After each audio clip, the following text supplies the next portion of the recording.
बेटा और बेटी में फर्क क्यों? रुला देने वाली कहानी। बेटा है तो बाहर के काम करेगा और लड़की को तो घर रसोई के काम आने ही चाहिए।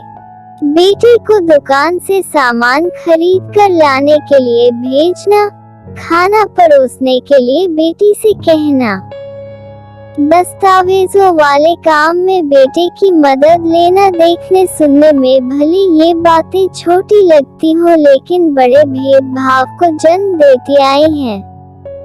अपने हर बच्चे को, फिर चाहे वो लड़का हो या लड़की, सीखने और बढ़ने के समान अवसर देना आज के जमाने की जरूरत है।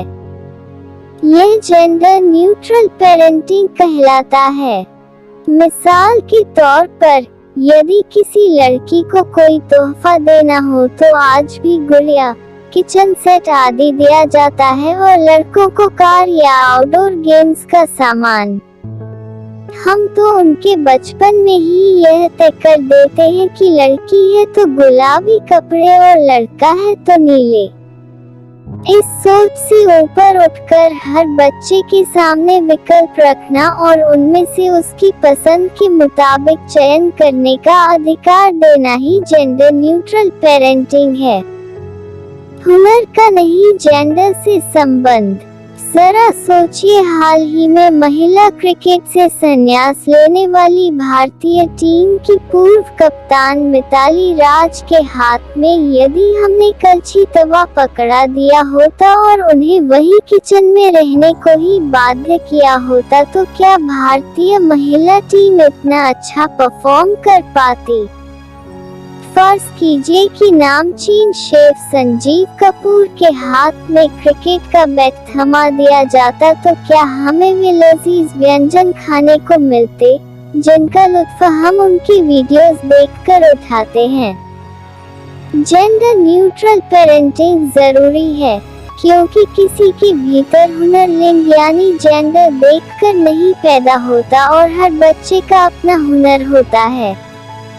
ऐसे में जब हम जेंडर पर ध्यान न देते हुए हर बच्चे को हमारे आसपास मौजूदा विकल्पों से रूबरू होने का मौका देंगे, तो न जाने कितनी लड़कियां कल्पना चावला की तरह अंतरिक्ष में और भावना कांत की तरह फाइटर प्लेन में उड़ान भर सकेंगी, और न जाने कितने लड़के सत्य पॉल और रोहित खोसला की तरह फैशन डिजाइनर और विनीत भाटिया और अतुल कोचर की तरह नामचीन शेफ बन सकेंगे। तब ये नाम अपवाद की तरह नहीं लिए जाएंगे। व्यवहारिक नुकसान। साइकोलॉजिस्ट एवं पेरेंटिंग एक्सपर्ट डॉक्टर नम्रता सिंह कहती हैं कि लैंगिक आधार पर परवरिश में होने वाले भेदभाव की वजह से सामान्य तौर पर ऐसा देखा गया है कि महिलाएं वित्तीय निर्णय लेने में कमजोर हो जाती हैं, जैसे बड़ा घर लेना, अपने बल पर नया व्यापार शुरू करना, नई गाड़ी लेना आदि। इस वजह से महिलाएं पूरी तरह आत्मनिर्भर नहीं हो पाती हैं। हर बात में वह पुरुषों का साथ और सलाह चाहती हैं। ऐसे में वे खुद को कमतर समझने लगती हैं, आगे बढ़कर निर्णय लेने में हिचकती हैं। लैंगिक आधार पर भेदभाव भरी परवरिश की वजह से पुरुषों को अपनी भावनाओं को व्यक्त करने, परेशानी के समय दूसरों से मदद लेने में झिझक होती है और उनमें जरूरत से ज्यादा अहंकारी हो जाने जैसी दिक्कतें पनप जाती हैं। इस वजह से पुरुषों में ज्यादा क्रोध और नशे की प्रवृत्ति बनने लगती है। आज के समाज में लैंगिक आधार पर समान परवरिश की आवश्यकता है। दोनों को सिखाएं एक से काम।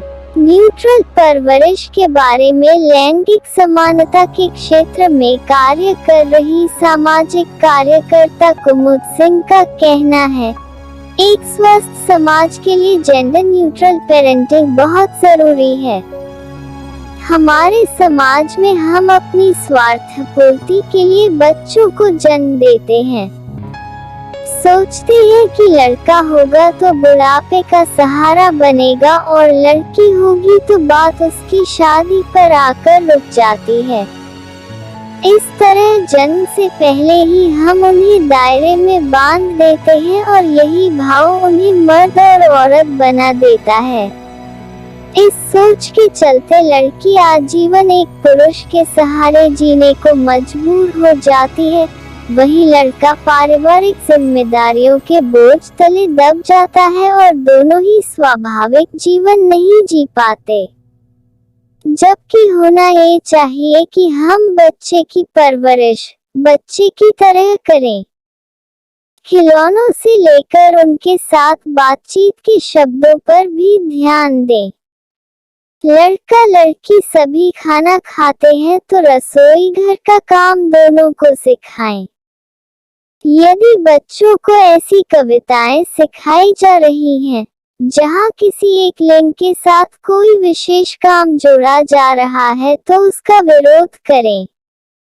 जीवन स्त्री पुरुष दोनों के लिए आसान बनाएं, दोनों के विकास के लिए है जरूरी। यदि आपको लगता है कि पितृसत्तात्मकता ने केवल महिलाओं का बुरा किया है तो आप बिल्कुल गलत हैं। पितृसत्ता की वजह से जहां महिलाओं को शिक्षा, नौकरी आदि से वंचित रखा गया, वहीं पुरुषों के ऊपर जबरन कठोरता ला दी गई। उन्हें अपने मनोभाव व्यक्त करने से रोका गया, रोने नहीं दिया गया। कहा गया मर्द को दर्द नहीं होता और इस बात को सच माने बैठे पुरुषों ने अपनी कोमल मानव सुलभ भावनाओं को भीतर ही भीतर कुचल दिया।